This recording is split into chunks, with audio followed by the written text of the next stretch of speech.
Qué bueno. Doctora, buen día. Estamos en comunicación con la jueza penal de sentencia, la doctora Claudia Cricioni. Sí, doctora, buen día. Gracias por atendernos. ¿Cómo te va? No, por favor, buen día, Carlos y Marcos, un placer.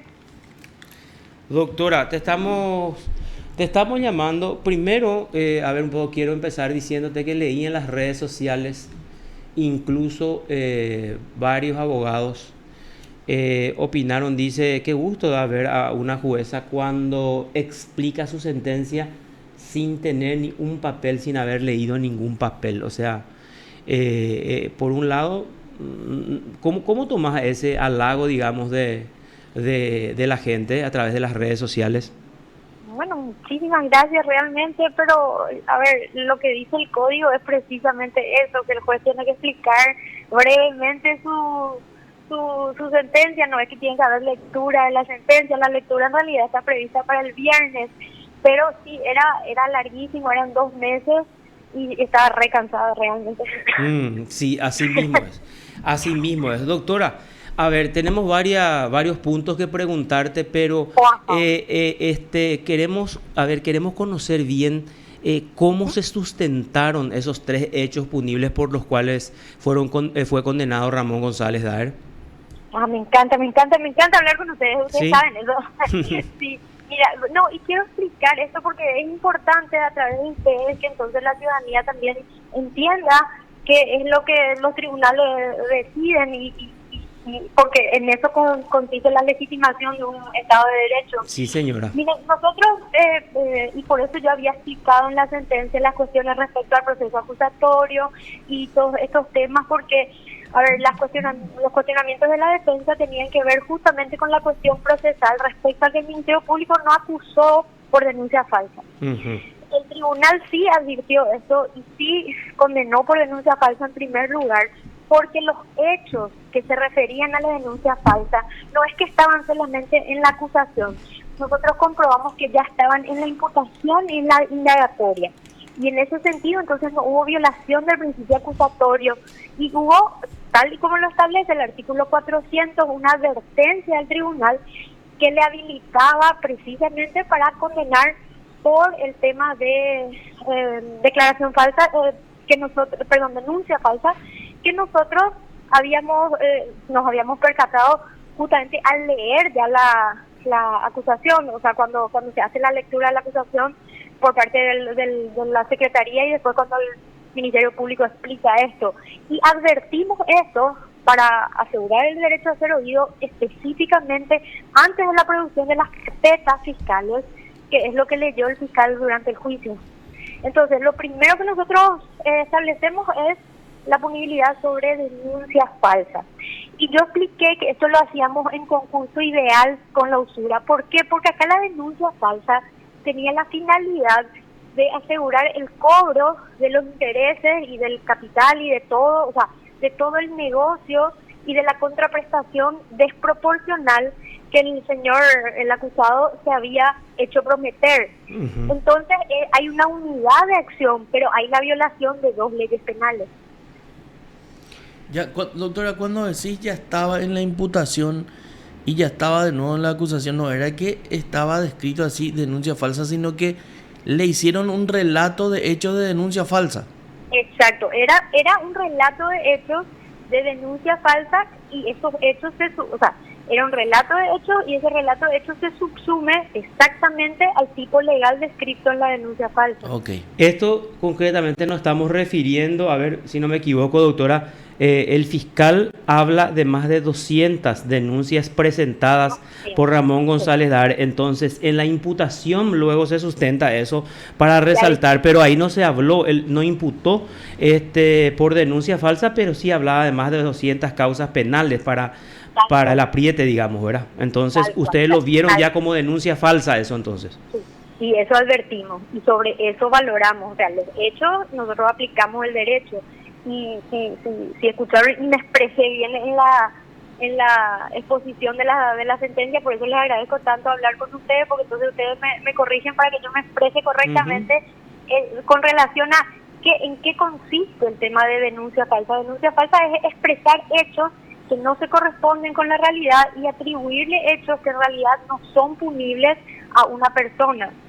Ya. Entonces, aquí no es un tema de valoración, porque eso también yo tengo que hacer notar para que la ciudadanía no se preocupe en el sentido siguiente.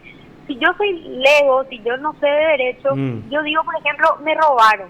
Sí. Pero en realidad alguien sustrajo una pertenencia tuya mientras a vos no estabas. Ese no es técnicamente robo, es hurto. Pero eso no es denuncia falsa. Al final, denuncia falsa es que vos le atribuyes a una persona hechos que no existieron, independientemente de la calificación jurídica. Y en este caso el problema es que él, en cada denuncia que le dio el fiscal, él decía que eran personas que él le conoció, que le sorprendieron en su buena fe y que él le entregó, nunca dijo le entregué dinero por préstamo. En algunos casos dijo invertí o compré mercadería, lo que era absolutamente mentira, y en otros casos no dijo nada de esto, pero eso se llama acción concluyente.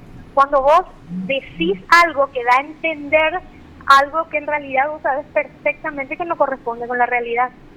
O sea, simulaba esa denuncia, digamos, Exacto. con este tipo, o sea, ¿cómo se podía decir? Enropaba, le daba Exacto. para darle un ropaje legal, digamos, entonces, para no revelar tampoco su negocio concreto, que era la usura, entonces hablaba de inversiones y todo lo demás.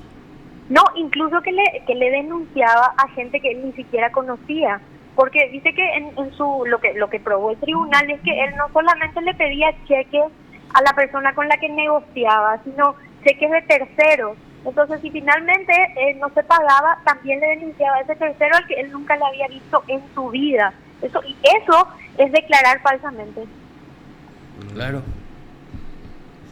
Claro, o sea, el bueno podía presentarse a la fiscalía y decir, mira, este dinero que me deben es producto de un préstamo con tinte usurario, ¿verdad? Sí, Entonces claro. decía, no, yo la verdad que compré, no sé, 80 heladeras y nunca me lo dieron, más o menos así, ¿verdad? Entonces Sí. eso nunca ocurrió en la realidad y eso, Nunca. eso se tipifica y se traduce en el Código Penal como denuncia falsa. Exactamente. Doctora, Y además era sí. tan grosero que eran formularias las denuncias, en el sentido, tenían el mismo contenido, lo único que cambiaba era el nombre de la persona, pero después todas eran exactamente, ni una coma no cambiaba. O sea que... O sea, tenía un formato, digamos, solamente cambiaba el nombre. Tal Sí, cual, un tal cual, formulario. el nombre y los números de cheque. Qué bueno. Bueno, doctora, y a ver, nos estaba explicando cómo fueron construyendo de ahí. O sea, primero ustedes se fueron por la denuncia falsa y de ahí van construyendo el tema de la usura.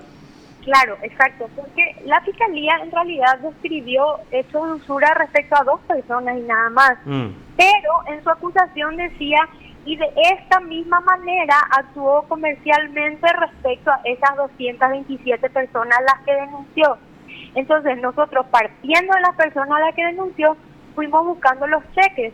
Muchos de ellos se encontraron en su casa, muchos de ellos pedimos nosotros como medida de mejor proveer a los bancos, y muchas de estas personas se referían a estas personas en las conversaciones. Entonces ahí fuimos vinculando las personas con los medios de prueba. Qué terrible, qué terrible. Y por eso es que ustedes, a través de esos informes y documentales, entonces, pudieron llegar a 156. Sí, ¿y por qué llegamos a 156? Sí. Porque la fiscalía, si bien dijo 227, solamente presentó 156 carpetas de donde pudimos sacar los datos. Ah, 156 es la que presentó durante el desarrollo del juicio. Exacto, eso es lo que ofreció como medio de prueba y a partir de ahí nosotros pudimos reconstruir los hechos. Doctora, ¿te puedo hacer una consulta paralela didáctica? Sí, claro. ¿Y qué pasa con las otras carpetas si se presentan ahora? Por eso es lo que me encanta hablar con ustedes. A ver, ese es el tema. Yo hice hincapié que en la sentencia nosotros condenamos en concurso real homogéneo. Sí. Porque justamente acá no hay cosas juzgadas respecto a las otras víctimas. Ya. Respecto a las otras víctimas debe haber un proceso penal. Sí, 156 hay concurso. El resto no hay acá, no existe. No, el resto no. No solamente de esos 227, sino que un testigo dijo que eran más o menos 500. Entonces serían, no sé, 300 y tantas personas que todavía merecen justicia. Sí. Ah, entiendo. Ahora hay una lista de 156. Con respecto a esos 156, lo que él no puede ser más ni investigado Claro. ni juzgado. Sí. Exacto. Si exacto. aparece el resto de más de 50, como dice el fiscal, o más de 300, como dice la víctima, entonces ahí no hay ningún problema de que se le abra una nueva investigación y se incluya esas carpetas que no están dentro de estas 156. Correctísimo, eso es lo que me encanta de hablar con ustedes. Así mismo, y además hay una cosa que tengo que hacer notar. Nosotros no podíamos dictar medida cautelar por la prohibición constitucional, pero en un nuevo proceso sí se puede hacer. Cuando vos hablas de medida, es el argumento que usted explicó ahí diciendo, por ejemplo, nosotros no podemos decretar la prisión de estos señores porque ellos ya cumplieron la pena mínima establecida y eso no nos permite la Constitución ni la ley. Para estos procesos que son 156, pero para lo demás puede venir una medida cautelar. Claro, exacto. Si yo fuese Ministerio Público, haría lo que corresponde. Doctora, y o sea, cuando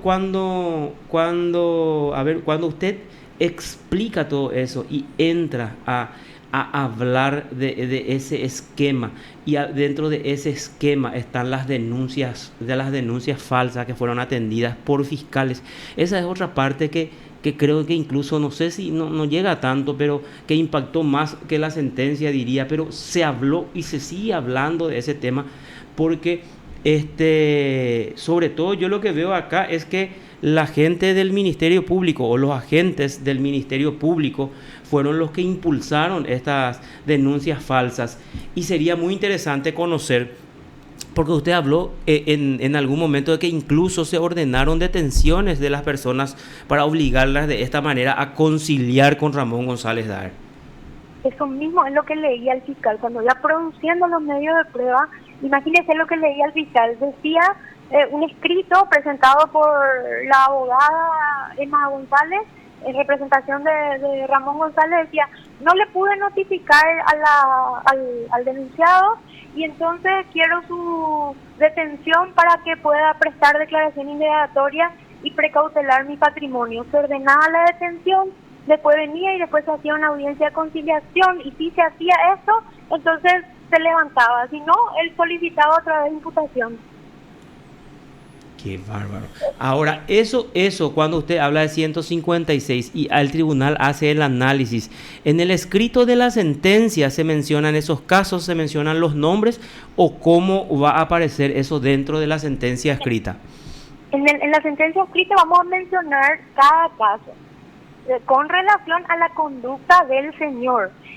Por eso, tampoco para ser muy clara y para no arriesgar acá a hacer cosas juzgadas, nosotros no analizamos la conducta de los intervinientes porque no era objeto del juicio, eso le corresponde otra vez al Ministerio Público. En la sentencia se va a mencionar lo que leyó el fiscal porque él tampoco identificó quiénes fueron los que ordenaron esto, por eso es que nosotros decimos hay que investigar esto. Perfecto, pero hay una lista entonces de 156 causas. Sí.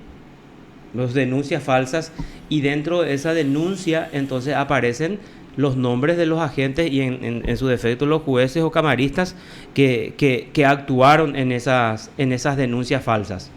Dentro de esas carpetas que van a ser los medios de prueba con los cuales se establece la denuncia falsa. Qué interesante. Están los expedientes que ofreció y que remitió el Ministerio Público y que fueron tomados como medios de prueba. Perfecto, doctora. Y ahora, ¿usted se le notó qué le llevó a pedir ese perdón, digamos, por esa actuación con las víctimas? Lo que pasa es que yo pienso que el Poder Judicial, cuando se equivoca, sea dolosamente o no, tiene que pedir perdón. Esa es una obligación, es lo mínimo que puede hacer. Y además, fíjate que de verdad fueron 2 meses concentrados en donde un ser humano percibe el dolor, el sufrimiento de otro, y ¿qué puede hacer? Lo mínimo que puede hacer es pedir disculpas. Y sobre todo cuando el sistema fue usado, ¿verdad? Para eso. Exacto, porque finalmente si el sistema que tenía que velar por tu libertad es el sistema que te oprime, entonces...